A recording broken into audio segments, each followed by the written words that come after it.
Olá a todos vocês que nos acompanham nesse canal, o site comharmonia.com, que é um site que está a serviço de templos místicos, de escolas iniciáticas. Eu sou a Maga Prisca, que promovo esses estudos com vocês.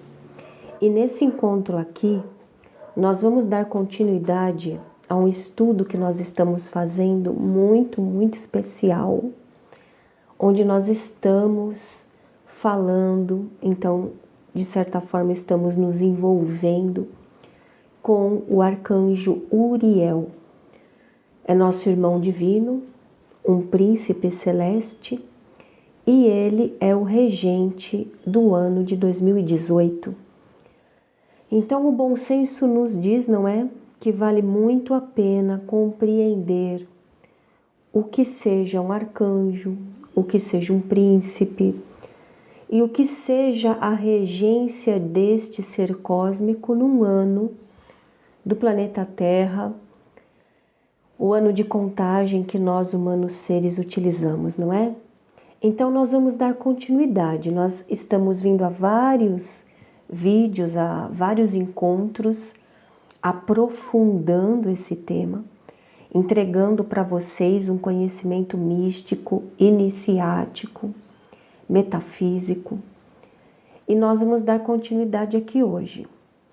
Eu sugiro que, se você esteja vendo esse vídeo agora, não acompanhou os outros, que você assista desde o primeiro, assista na sequência, porque aí você vai compreender tudo. E nós também temos lá o nosso documento disponibilizado gratuitamente para todos vocês no site Com Harmonia, que é um opúsculo que diz lá, Arcanjo Uriel, príncipe regente do ano de 2018, tá bem? Então, vamos continuar. Nós estamos na página 5 do nosso opúsculo, no parágrafo 3 desta página. Então, como sempre fazemos, nós vamos ler e aprofundar, certo? O arcanjo Tzadkiel controla os elementos da natureza que são estrondosos, como os trovões e os terremotos. Foi ele quem avisou Noé sobre o dilúvio. É ele quem intermedia para harmonizar esses elementos.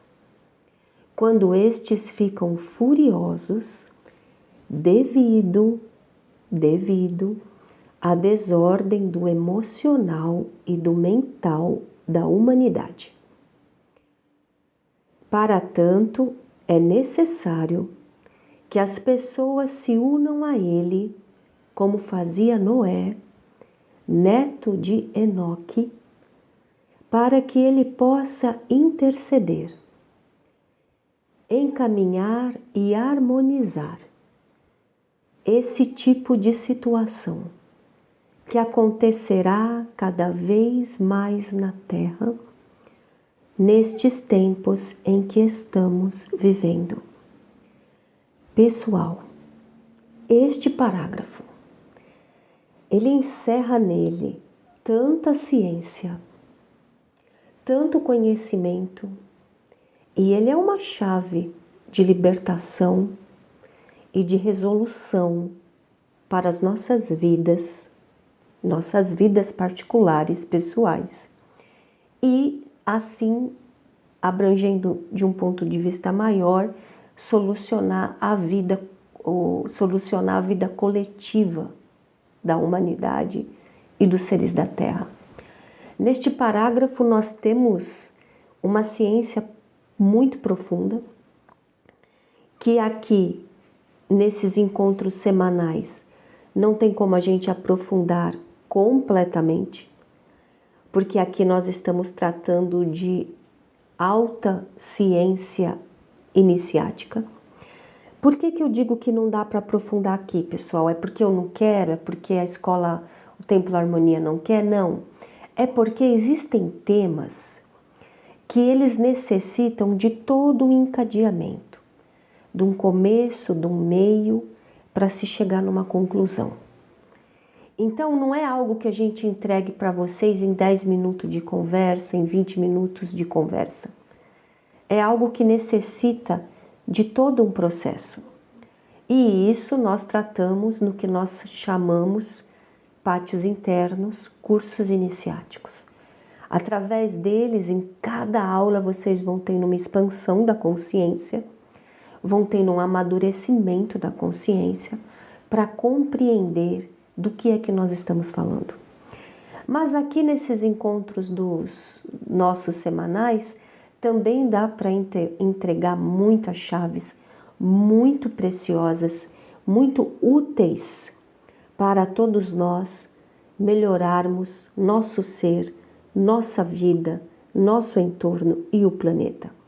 E tem coisas que nós magos montamos para entregar aqui nos encontros semanais que complementam os encontros internos.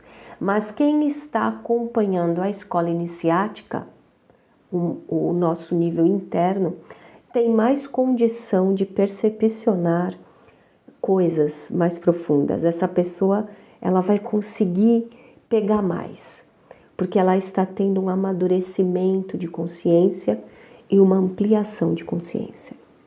Mas vamos lá, falando desse parágrafo maravilhoso. Eu vou ler frase por frase novamente para poder aprofundar com vocês, porque é tudo muito especial. Então vamos lá. O arcanjo Tzadkiel controla os elementos da natureza que são estrondosos, como os trovões e os terremotos. E isso o que quer dizer que ele controla?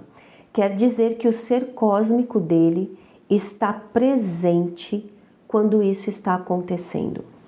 É do corpo energético dele que esses elementos se movem e que acontecem estas grandes comoções.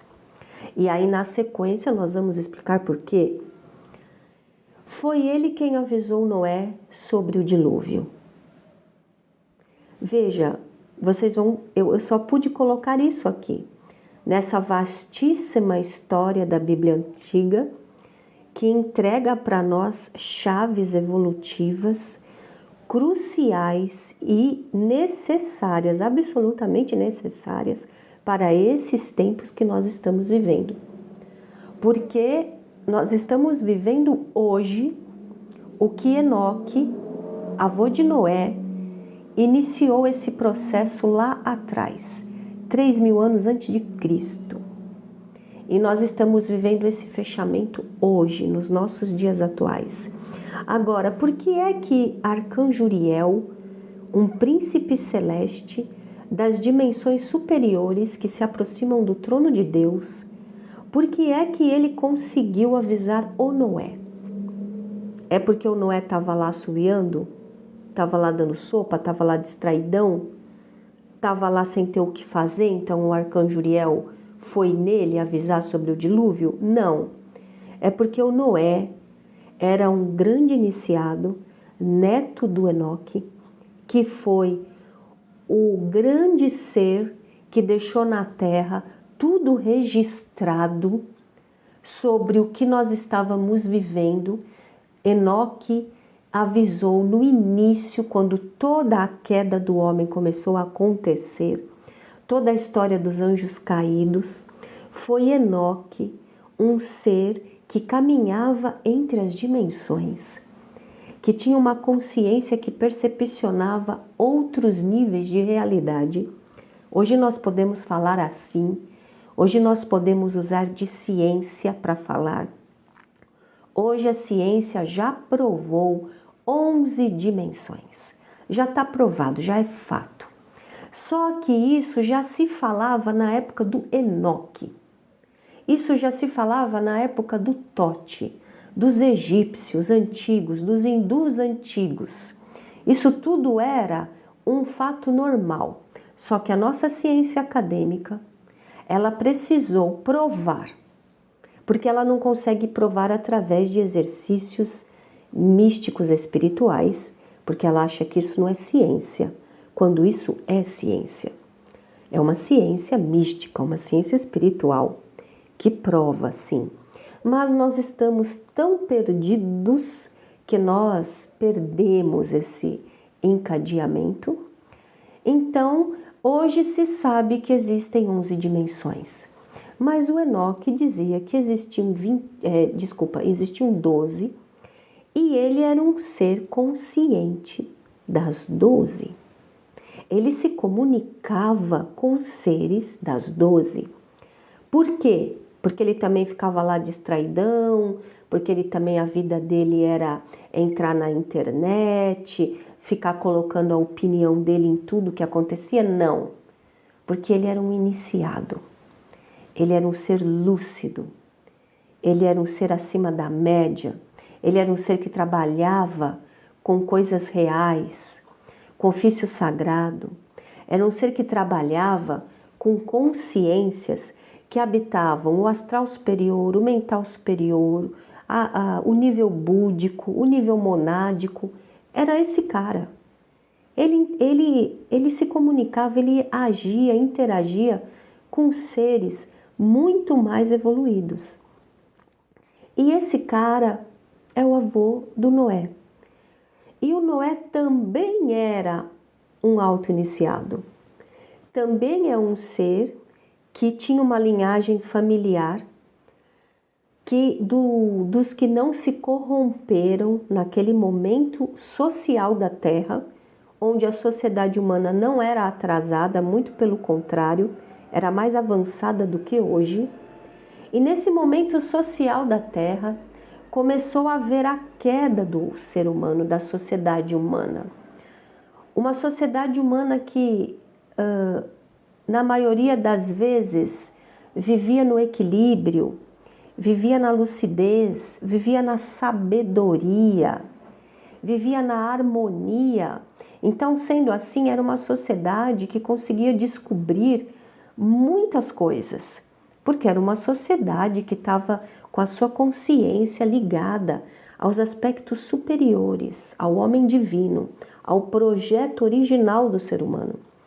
Então, uma sociedade completamente equilibrada e sábia e harmoniosa concordam que ela consegue desenvolver para todas as pessoas o que há de melhor, porque essas mentes vão ser intuitivas, vão ser criativas, vão ser muito precisas. Então, a medicina, a política, a filosofia, a ciência, a cultura, a harmonia, as artes, a beleza, era tudo assim muito superior. Mas aí o homem nessa época começou a se corromper. Ele começou a desenvolver traços de egoísmo, traços de possessividade, e vai acontecer com ele o que nós vamos descrever nas aulas do nosso curso iniciático. Ele vai começar a ser influenciado por seres que em outros orbes planetários e em outras dimensões são os chamados seres da queda, os seres que tentaram criar um mundo diferenciado, desconectado da mente divina. E esses seres humanos começam a ter problemas, os seres humanos daquela época, que é a época histórica de Atlântida, não é? E começou a haver a queda, e começou o ser humano a ter comportamento nocivo, desarmônico, comportamento egóico. E isso foi aumentando. Mas houveram milhares de linhagens familiares que não se corromperam, que não caíram no engodo, que compreenderam que se você deixasse de pensar no todo e passasse a pensar só em você mesmo, dali a centenas de anos você teria uma sociedade, uma política completamente decadente, que geraria sofrimento para todos. É o óbvio você chegar nessa conclusão quando você está lúcido. Lúcido quer dizer que você está imbuído de luz. Então, na sua mente fica tudo claro. Então, essas linhagens familiares, que eram muitas, uma delas era a linhagem do Enoque, o grande patriarca, um grande mestre, um grande sábio da época, que então, na inteligência divina dele, ele deixa tudo registrado, ele deixa um manual de instruções e ele nos informa quem eram os seres caídos, quem não eram, quem eram os anjos que estavam unidos à presença divina e quem eram os seres que nos enganavam, se dizendo seres angélicos e arcangélicos, mas na verdade eram consciências caídas. Isso tudo naquela época, hein, pessoal? Eu quero que vocês exercitem a mente numa época em que nós, humanos seres, conseguíamos percepcionar mais dimensões, outros níveis de realidade. Hoje nós não conseguimos mais, mas naquela época nós conseguíamos. E nós estávamos nos confundindo, nós não estávamos conseguindo percepcionar quem era harmônico de fato e quem estava nos enganando, porque nós estávamos nos vendendo para o egoísmo. E o Enoque, ele deixa tudo muito claro para quem estuda a obra dele, não é? É uma obra iniciática que existe nos dias de hoje completamente nas escolas, não é? Mas hoje nós achamos muitos livros dele em livraria. Estão reeditando alguns trechos desse patriarca ancestral nosso. Ele deixa tudo registrado. Como é que nós tínhamos a lógica, a clareza de percepcionar um ser da luz, um ser lúcido e um ser que estava tentando nos enganar. E o Noé é esse cara, neto do Enoque, que também sabia, também conseguia entender a verdade do mundo superior. E é por isso que ele é contatado pelo arcanjo Uriel naquela época, e o arcanjo Uriel, então, cria um plano, uma estratégia para salvar um número X de humanos seres, porque ia acontecer um cataclisma, e esse cataclisma ia matar grande parte da humanidade, mas o arcanjo Uriel tinha como missão dele salvar os que fossem de consciência resgatável, que tivessem ali o mínimo de harmonia para continuar. Então é por isso que ele contata o Noé, e é por isso que o Noé consegue contatar o arcanjo Uriel, porque ele próprio trabalhava seriamente com o ofício sagrado que os seus antigos ancestrais haviam celebrado com os grandes seres divinos das dimensões superiores. Eu entreguei para vocês nesse encontro muita chave iniciática e eu vou continuar aprofundando no nosso próximo encontro, tá bem, pessoal? Até lá, fiquem com o arcanjo Uriel.